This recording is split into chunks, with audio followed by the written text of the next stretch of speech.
Ladies and gentlemen, we are back at it again with a brand new video, and I am in Jaco, Costa Rica, baby, in the penthouse suite. Look how beautiful this is, eh?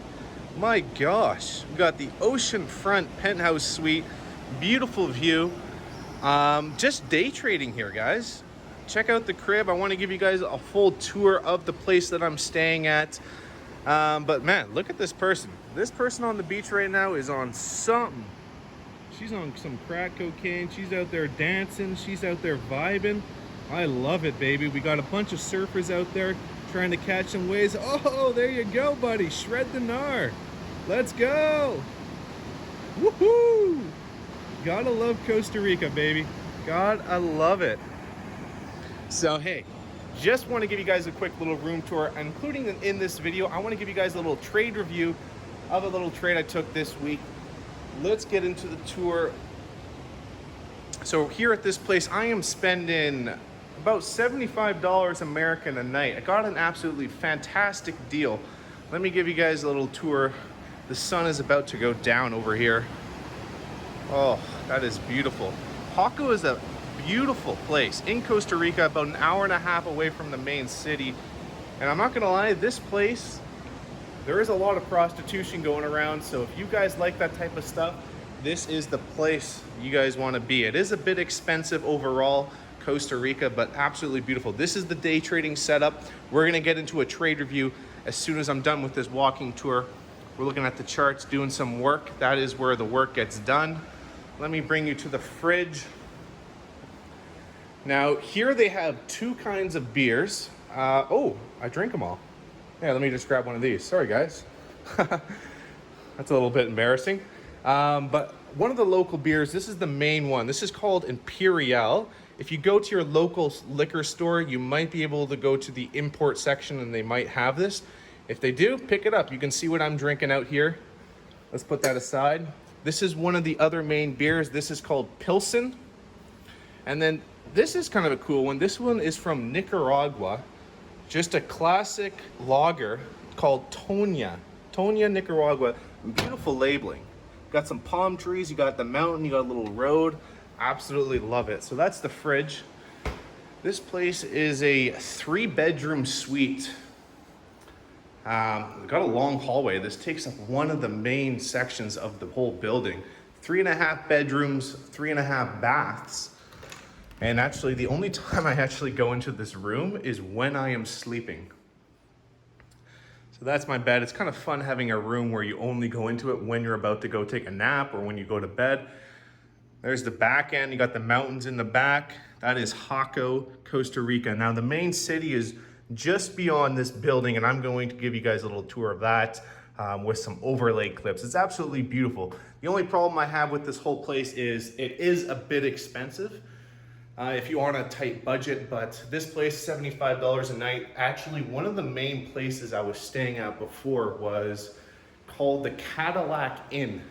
That was about, what was it, about $40 a night, $35 a night American. Beautiful spot, good bed, good everything, Wi-Fi, AC. I'll show you guys what that looks like, $35, $40 a night. It's right downtown. Everything is walking distance as well. And that's really where I just do the work. And you meet some interesting characters, as you guys have seen. But hey, I just want to give you guys a quick little tour of the place I'm staying at in Jaco, Costa Rica. We've got the sunset going down. Absolutely beautiful. Check it out. My gosh. Hey guys, I'm gonna let you guys go with that. If you do have any questions about this, actually, hey, I just recorded a full video talking about how much money you need to travel around the world. All right, I call it the 1, 2, 3 method. Make sure you check it out. It was the last video I actually just uploaded. I am going to put it into the link in the description below so you guys can check out that video. I will let you guys check that out, and if you guys have any questions, let me know. Let's get straight into the trade review. Don't forget to comment, like, subscribe. How do you not subscribe or like a view like that, man? Absolutely beautiful. Check it out. Jaco, Costa Rica, baby.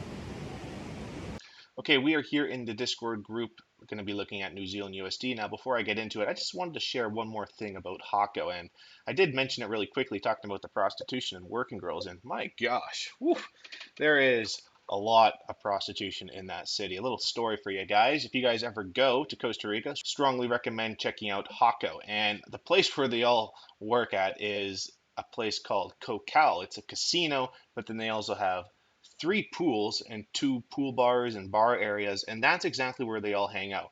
During the day, around 12, they all get there, but then the later the day goes on, going into nighttime, like 7, 8, is when all the girls are there. I mean, like 200, 300 girls just sitting there, and there's only about 50 guys. And my gosh, it is absolutely beautiful. I don't have any video clips because it's not something you go around shooting a camera around, if you know what I'm saying. But the hotel that I was at, called the Cadillac Rock, I did show a quick little clip of that place.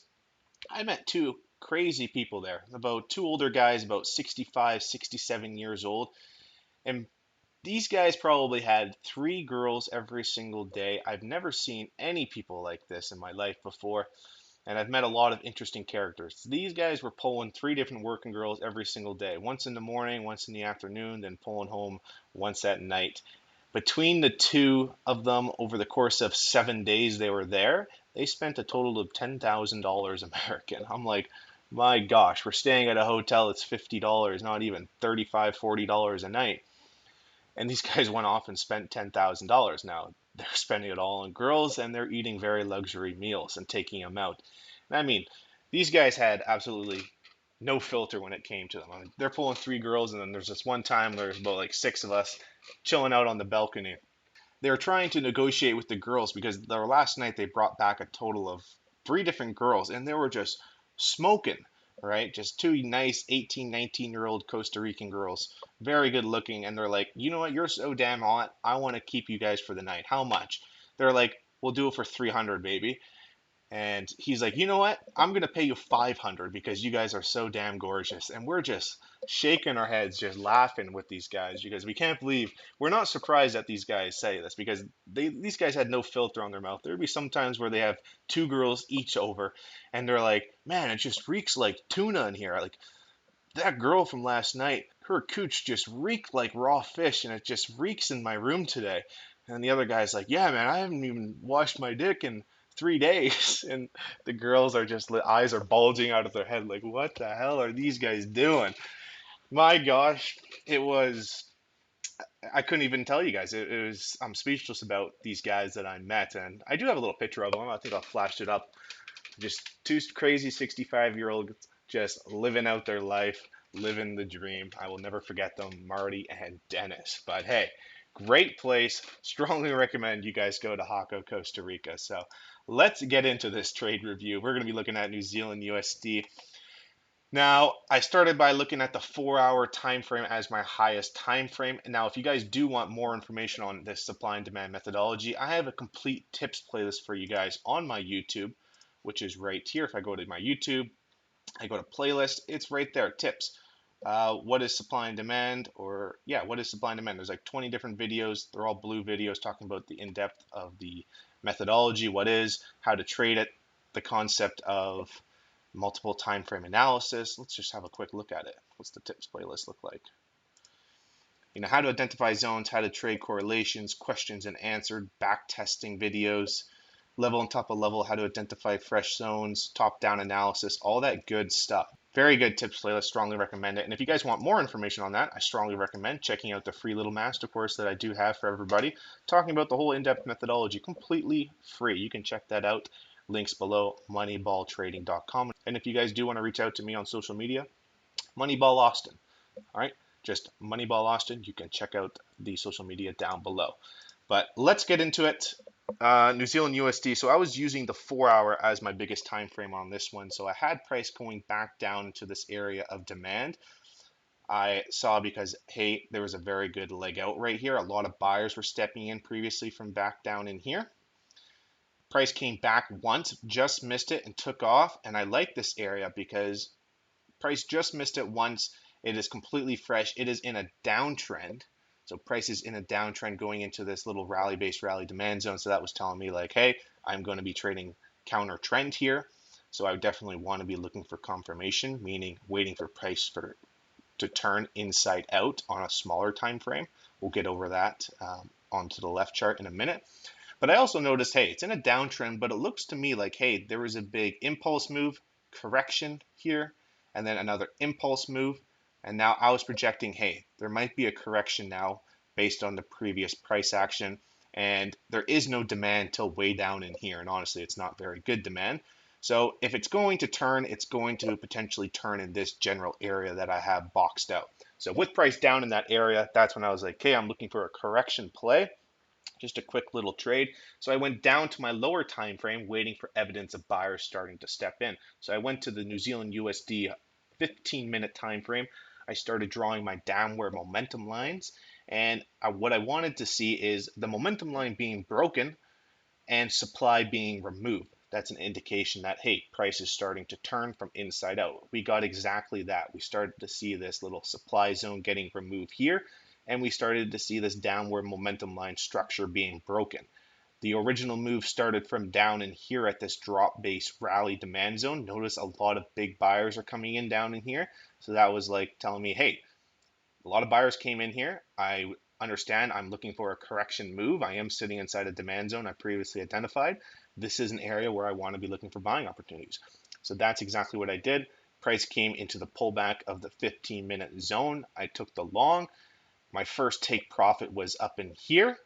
And then I just kind of let my second one go, and it ended up hitting at 4-1, 3-1 up in this general area up here. Now, usually when I take two profits, I will move my stop loss to break even after my first take profit is hit. Okay, so that is the complete trade review. And you might be thinking, hey, that demand zone is not very obvious. I agree. That's more of a experience trade. Here's another one, Aussie USD. I was looking at this one as more so a downtrend. So there is a little rally base drop. So in this case, I am trading with the trend. So looking for that next impulse move, I got that correction pullback into that supply. I'm going to be bouncing off of this momentum line. So it's kind of a different story compared to New Zealand USD, where it's the exact opposite. I am trading a counter trend trade, hoping for the bounce. In this case, I am trading with the trend coming back up into this 4-hour little supply zone. You know what I mean? Exact same thing, waiting for evidence of sellers trying to come in, breaking momentum, removing opposing zones. I cover all this type of stuff in the little trade reviews or in my tips playlist and in the free little masterclass that I do offer for you guys. So if you guys want to check that out, links will be in the description below. If you guys want to ask any follow-up questions, let me know in the comments below. If you really enjoyed this video, I'd appreciate if you guys hit that like, comment, subscribe. Reach out to me any single time you guys want. I will be there to help. All right, guys, have a good one. Talk to you guys soon. Cheers.